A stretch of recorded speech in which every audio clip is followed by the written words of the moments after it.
What's going on, passionate Pokemon players? I am Ryan, and we're here for another episode of the Hawks Pokemon Nest.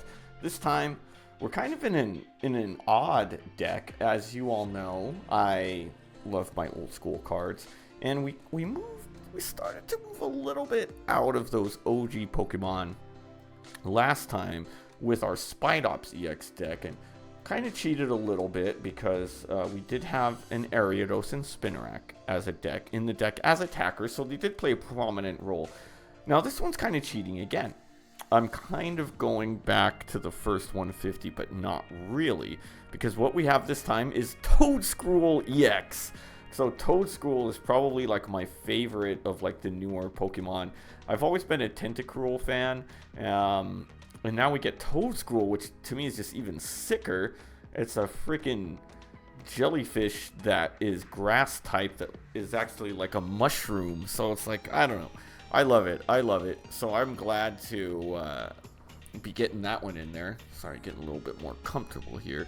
So I'm glad to be able to get this deck. And this is a deck I've worked on for some time. I took an earlier iteration of it to locals when Lost Box was really prominent, and it does pretty solid against Lost Box, which kind of the pre-rotation Lost Box. So now of course it's kind of evolved a little bit and changed, and I don't want to say it wouldn't do quite as well against Lost Box. Now it's still a pretty good one to go against, but the recent additions, like the last couple sets, have really allowed me to do what I want this deck to do, and you'll see throughout there with some of the newer cards that we're able to put, so that we can really, get energy attached to bench quicker, and also be able to have a larger bench, which really is all thanks to, yet again, Alolan Exeggutor EX.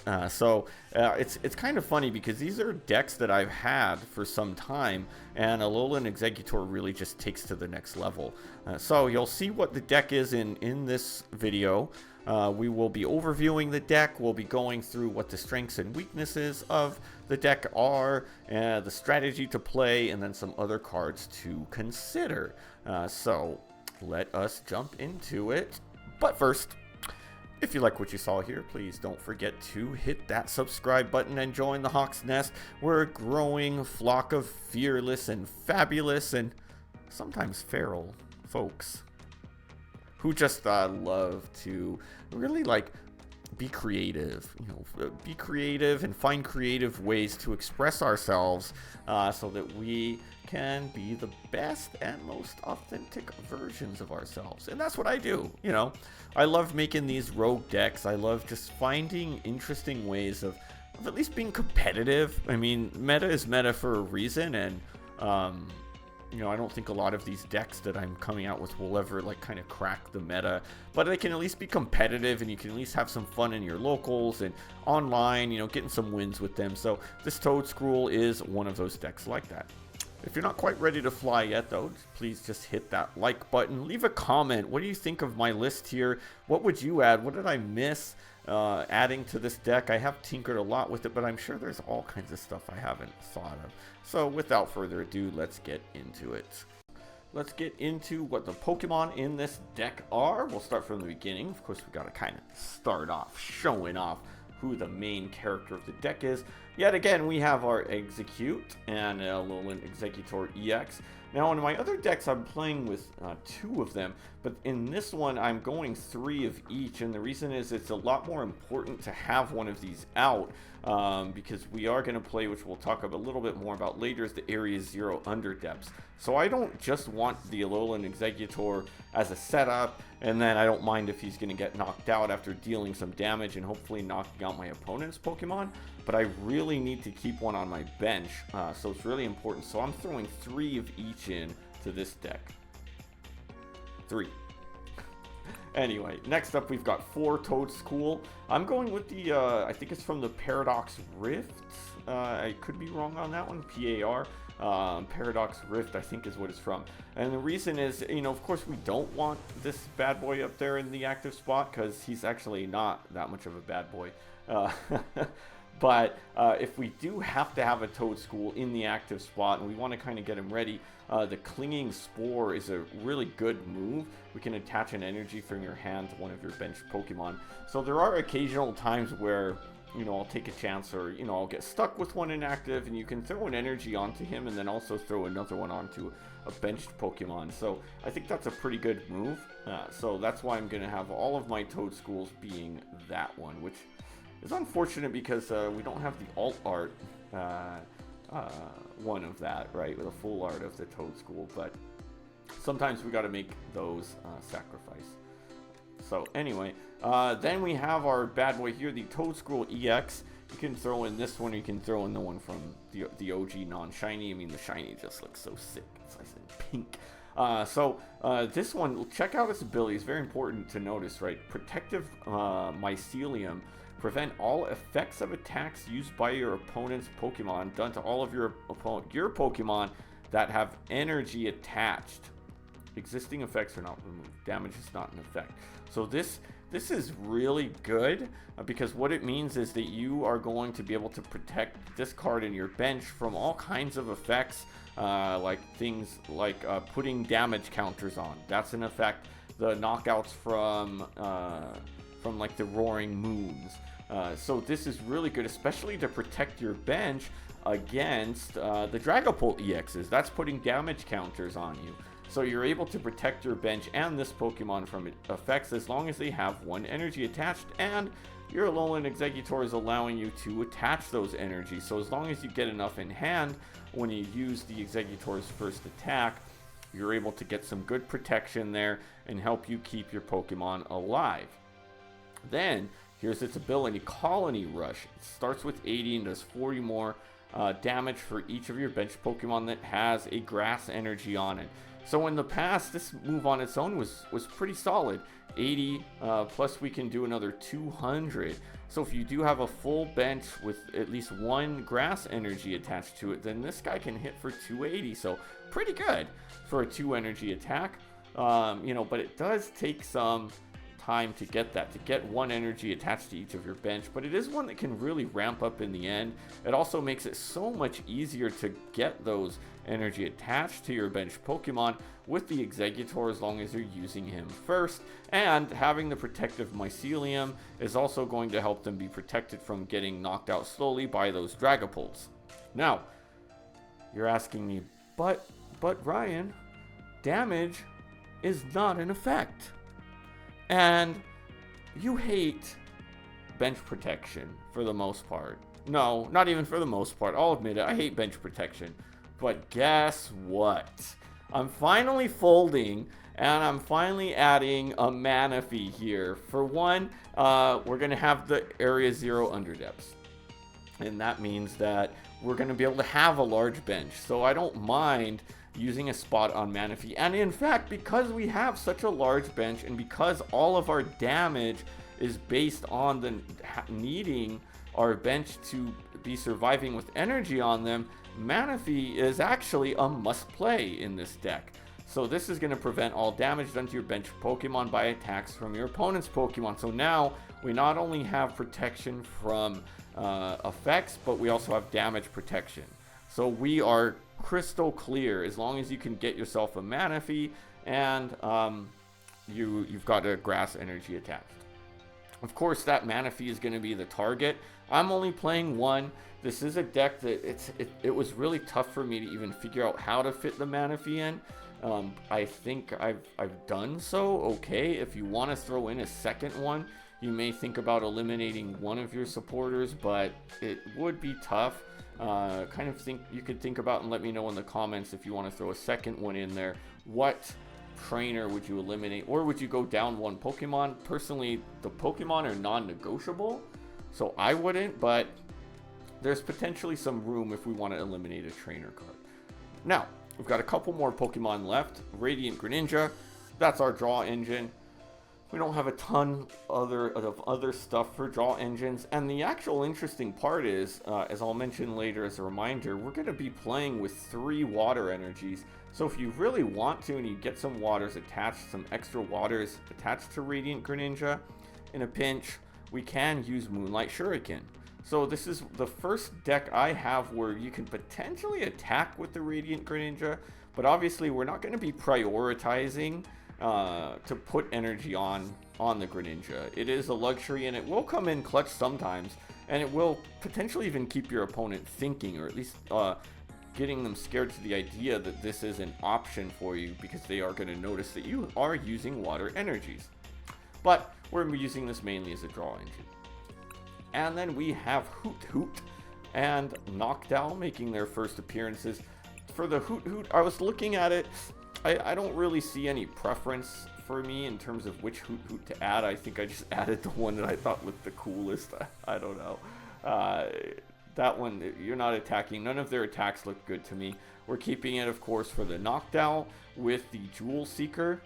So as long as you have a Terra Pokemon in play, which is also another reason why we want to keep our Exeggutor on the bench, at least one benched Exeggutor, so that we can have a Terra Pokemon. So when you play this, when you play the Noctowl, then you can search for up to 2 trainer cards, reveal them, put them into your hand. At first, I thought that was just supporters, but that's literally any trainer card.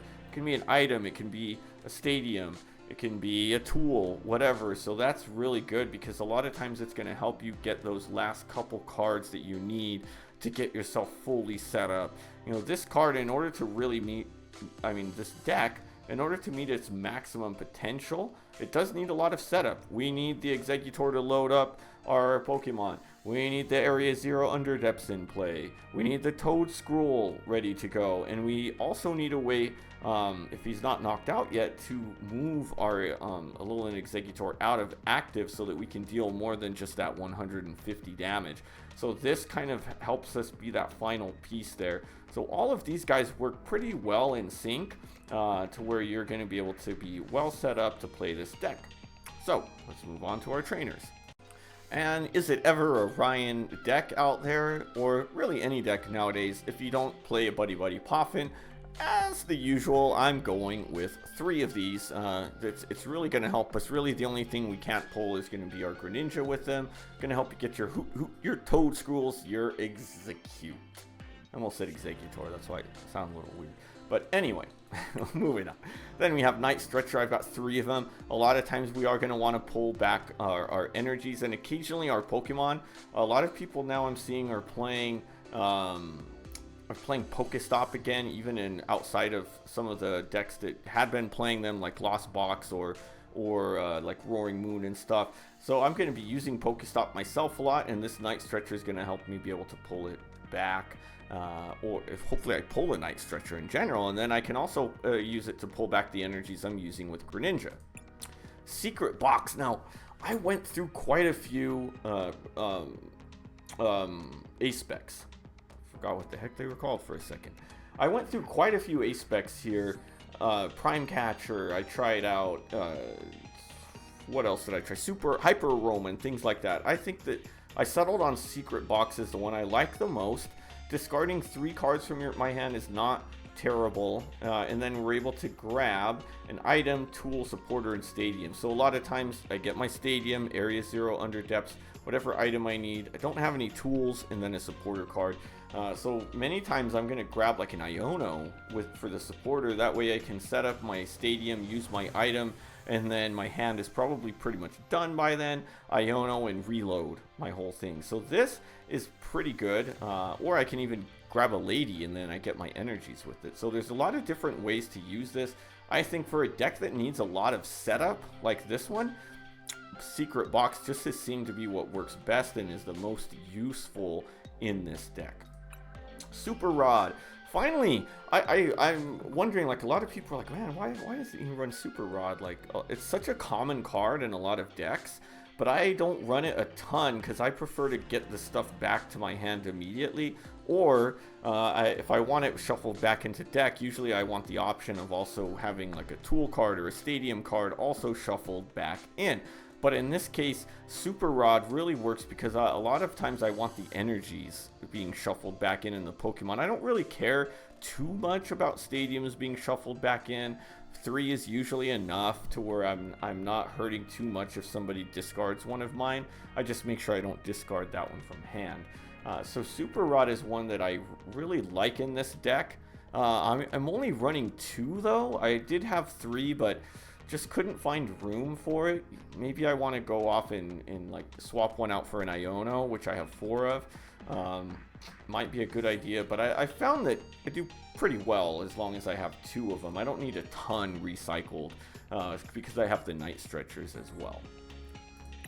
Ultra Ball 3, that's my kind of gold standard with my gold Ultra Ball cards. I've got 3 of them in there. I don't even find myself using them extremely often, but you know, you need an Ultra Ball. We want to be able to pull out our Toedscruels on demand, really is what we want that for, or maybe our Radiant Greninja because we can't Poffin him, things like that. Always good. Area 0, Underdepths, its first appearance in any of my decks, despite having a good amount of decks with Terra Pokemon. So each player who has a Terra Pokemon can have up to 8 Pokemon on their bench. So really good for this deck because we are a lot of times, you know, it'll help us be able to load up our bench with more energies in order to hit for more damage with our Toedscruel. Honestly, I find that I'm not getting too far over. Like, I think the most I've had in my practice is like 6 Pokemon with energy on it. But it's nice to have. It's nice to be able to load up, at least to give us some options there. You know, a lot of times what will happen too that kind of works for me is I'll get up to 8 with my Noctowl on bench, and then they'll destroy. I could just discard the Noctowls and potentially even recycle them with a Super Rod if I need them when they get rid of it. It's also a good way of getting rid of your opponent's stadiums. I think whenever you can fit a stadium into your deck is good because you can knock your opponent's stadiums. Boss's orders. This one, I actually was so close to not going any bosses, just so that I could kind of get more of the other things like Super Rods and things like that. But I ended up fitting 2 of them in. I think it's pretty necessary. I did find my opponents were retreating, and you know, I had no way of going, especially considering that your Toedscruel is not going to be one-shotting. So when your opponent starts just retreating out of, it's really tough to get some damage and get some knockouts and get some prize cards. So 2 bosses orders, I think, is at least gives me that flexibility. Iono, I ended up going 4 Iono. I find that my hand does kind of get down to it a lot of times because I'm playing a lot of energy and a lot of Pokemon. And my items are leaving my hand quickly, and there's really not a lot of supporters. Really, I mean, I have Lady, which I'm using quickly. So Iono is a good one. Get me a good hand reset, especially early. So I actually want to go 4 of these in here, which I'd be open to going down to 3, but just feels like the best one. Alright, then we've got Kieran. I like Kieran a lot. It's one of my favorite cards recently. I think it's been in like the last 3 or 4 decks that I've thrown up there just because of these options here of Switcher active with one of your bench. So I'm really running them instead of Switch a lot of times, which can be risky. But again, it's just really good here because of the nature of Toedscruel's attacks. Sometimes I need that extra 30 just to finish them off. So it really helps me get those knockouts when I have a Kieran in hand. I'm going 3 of them, which is more than I've been playing in a lot of decks because it's a little bit more necessary. We do want to be able to swap out our Exeggutor and then get that 30 more damage. I find myself a lot of times being stuck at 240 for the damage. So 270 is going to knock out a few more of these stage 1 EXs. Still won't usually do it for you on the stage 2s, but you know, if you can get a full bench and go up to 280 plus this is going to be 310, still in trouble, but it's good. I like the extra 30. Alright, then Lady, another necessary card for this deck. It's so important to get energy in hand as quickly as possible, so of course I'm going with 4 of them. 4 ladies. Now this deck has a lot of energy compared to what I'm usually playing. I've got 10 grass energies. We really need our grass energies because we want at least 1 on each of our benched so that we can make it happen. And I also wanted to play 3 of the water energies because I just think that to give the option of throwing the energies on Radiant Greninja is good. And then also just, you know, make sure that we don't get caught up having to discard one and then the other one's prized, and now I can't get my Exeggutor, Alolan Exeggutor off and all that. So I went with 13 total energies, which seems to be a good number. I also just found that I need, like 12 was just a little bit short. So I thought, if I'm going to have 13, might as well have 3 of the water, because I was running out of energies a lot. And the strategy on this deck, our main thing, as with many of these Alolan Exeggutors, are we want him to be inactive as much as possible. So hopefully you draw him first. If not, you want to do your best to get the Alolan Exeggutor EX in active spot.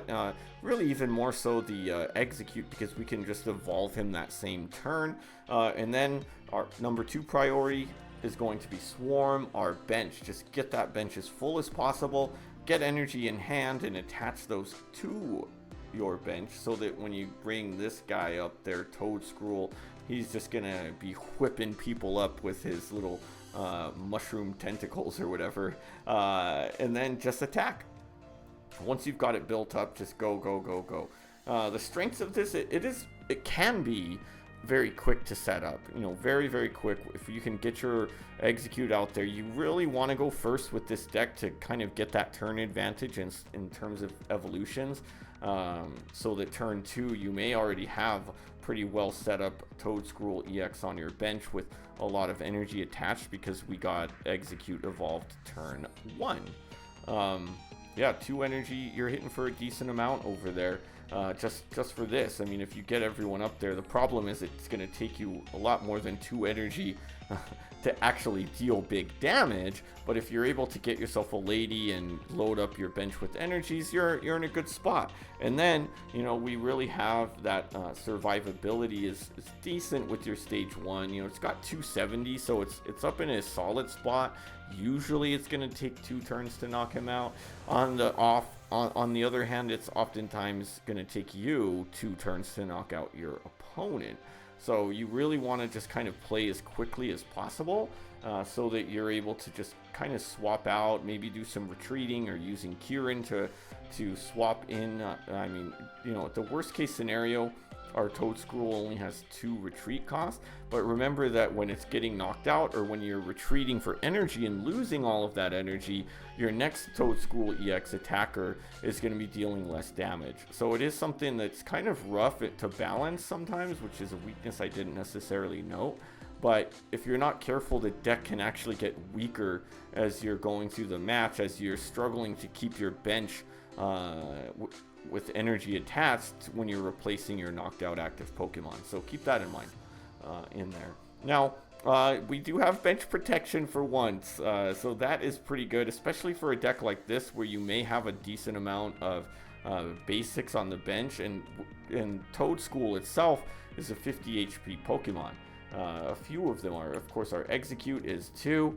Hoothoot does have 70, so it can survive at least 1 Dragapult hit, but not much more. They're probably going to be targeting your Manaphy, which in some ways is okay. Ideally, you want to keep a Night Stretcher in hand if you think that your opponent's going to target, so you can just put it back on the bench, but it can waste the boss's orders for them for only 1 prizer. On my end, if they're going to waste the bosses to take my Manaphy out, then that's okay, because I may be able to just Night Stretcher him back up, and it's not like a 2 prizer like my Toedscool attacker. So just kind of the idea of having that Manaphy there is good if your opponent's doing benched attacks. Otherwise, what are we doing this for? So anyway, weaknesses though, it does rely on benched energy, which is a little bit odd, right? You need your benched Pokemon to have a grass energy on them. We have 10 grass energies that we need to distribute throughout our bench, and also making sure that we have enough on him to attack, right? Remember, this thing, they can be protected if they have at least 1 energy from bench damage. It doesn't have to be a grass, but in order for your attack Colony Rush to do more damage, it does have to be a grass energy. And you also want to make sure that you have attackers ready. So there can be some complications in balancing getting energy attached to bench spread out with also making sure that we have someone to attack, right? So there is that. The other thing that could get you into trouble is if your Manaphy is prized and we're going up against a Dragapult or someone who's dealing bench damage and is just taking out your bench. in order to reduce your damage. That's going to be an issue for you because we're only playing one, and that is the story, and I'm sticking to it. Some other cards to consider. I've got one Pokemon, and this one really pained me to take out. I had this one in the deck for quite a long time. Is the regular Toedscruel, which is, I believe, from the Paradox Rift, if I remember right. It has the PAR. I think that's what it stands for. But anyway, the reason I like this one is because of its ability of Slime Mold Colony. Cards in your opponent's discard can't be put into their hand by effects of your opponent's abilities or trainer cards. So that one is pretty good because it'll do things like nullify Pokestop. You know, because remember, Pokestop puts in the discard first and then back to hand.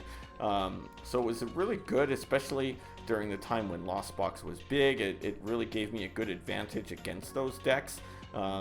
So this originally was kind of like a Lost Box killer deck. But I ended up removing it because it just didn't quite fit. I don't think I see enough use of it. You know, a lot of times I'd rather just evolve to the Toedscruel EX rather than, remember, I've got 4 of them, you know, and sometimes it sacrifices one, right? It sacrifices one on my bench to evolve this one, and then he can be a liability. It's a 2 retreat cost, and its attack, it takes 3 for an attack that's going to deal 80 damage, and 120. It's pretty easy to just bosses in and knock out, and waste the Toedscool on my deck. So I ended up taking him out, sadly so, but that's my one Pokemon I would consider if you could fit in, right? Next is our trainers. So we have Switch. Anytime we're playing Kieran, we're going to consider using a Switch card instead because it's an item card rather than a trainer card, right? A supporter card, sorry. So maybe we want to use Iono, or maybe we want to use Lady that turn and switch out, so Kieran is limiting in that regards. So you may want to think about it. Roseanne's backup, always one of my favorites, and the reason I'd consider it here would be because of the stadium. You know, maybe you're getting in trouble and all of your Area 0 stadiums are discarded, or you got some of them prized. They're able to help you at least get one back into deck. But I think this time it's one that I just really don't like as much because we need energy. A lot of times I'm super rotting 3 energy, whereas this one I can do 1 in a Pokemon. So, you know, use your Night Stretchers to get them in hand quicker, and then use your Super Rods if you want to just shuffle them in. And a lot of times you just pull them back out with a Lady rather than Roseanne's backup. So not a fan of this one this time, even though I'm a huge Roseanne's backup fan. Hyper Aroma, this one was one that I liked, but once I put it into play, I didn't like it. We do get up to 3 Stage 1 Pokemon, so we can get Toedscruels and Noctowls and things like that, even an Alolan Exeggutor if you want to just evolve him on bench. Just didn't really work. I mean, this deck is full of Stage 1s, so in theory I thought it would work. In practice, it just wasn't helping me, like, at all. It was just not helping me in matches. Bug catching set seems like an obvious choice for this deck too, because we're looking at the top 7 and we can get our Toedscruels, all kinds of stuff, right? And the energies just doesn't work. I think that there's other cards that are much more important to put in there than throwing in the bug catching sets. I'm eliminating it for this set here. Lucia's Appeal is always a fun one instead of Boss's Orders, potentially, you know, but the problem is we're limited to basic Pokemon, but we do get them confused. The one caveat I think I like about it, though, is that a lot of times there are a lot more basic Pokemon nowadays, and Toedscool might be able to knock them out, or at least maybe they're left with 30 HP. You know, we see some of them that are 240 now sometimes. It's crazy. And then, you know, they get finished off when they're confused and trying to attack, if you want to leave your game to RNG, which a lot of times I'm not a big fan of. So I'd go bosses, but I think it was worth mentioning here. Prime Catcher was the first card I had in here. I kind of liked it because, kind of similarly, you know, I'm seeing a lot more basic Pokemon out there that if I can get them into the active, Toedscruel can just knock them out for easy prizes. But Secret Box just felt a lot better to me. Energy retrievals, one to think about too. Really, it's one that I think about more so than usual over a night stretcher because, like I said, I usually find that I need energy more than the Pokemon, but just having the option, sometimes I do need to pull that Toedscruel that got knocked out immediately back to hand to evolve my Toedscool into it. So that, you know, kind of balancing the fact that I can grab 2 energies for 1 Pokemon in a deck that needs energy in hand as much as possible. It'll make me think about it, but I still like energy, I still like Night Stretcher more. Well, that is the deck, y'all. It is our terribly tingly Toedscruel. Funny name. I like it. So that's that. It's another grass deck. There's been so many grass decks recently. I don't know why. I think this is the last one, though. I don't think I have any more grass decks that I've been cooking up. So we'll move on to those. We'll see what's next. I've got a few options here. I won't say what yet because I might even go completely new from there. So we'll see what we go with next. We'll try to keep it as old school as possible, but no promises there. But we'll see what we got going. If you liked what you saw in this list, please let me know in the comments. Leave a like so we show up in your algorithm. But if you are ready to fly, make sure you hit that subscribe button so that you can join the Hawk's Nest. We are a growing flock of folks who just love to do what we love, and we love to do it well. And I love Pokemon. I love to make these crazy rogue decks and at least get them, to perform at their peak for what they are, right? You know, a Toedscool can be like super non-competitive, or it can be at least decently competitive. So let's really see how competitive it is, though. And to do that, you're gonna have to stick around for next video, right? This time we've got the deck overview and how to play it. Next time we are going to get our next video with this in action. We'll take it into action on TCG Live, and we will see how it really does. How does it stand up to the competition? But until then, we'll see you next time.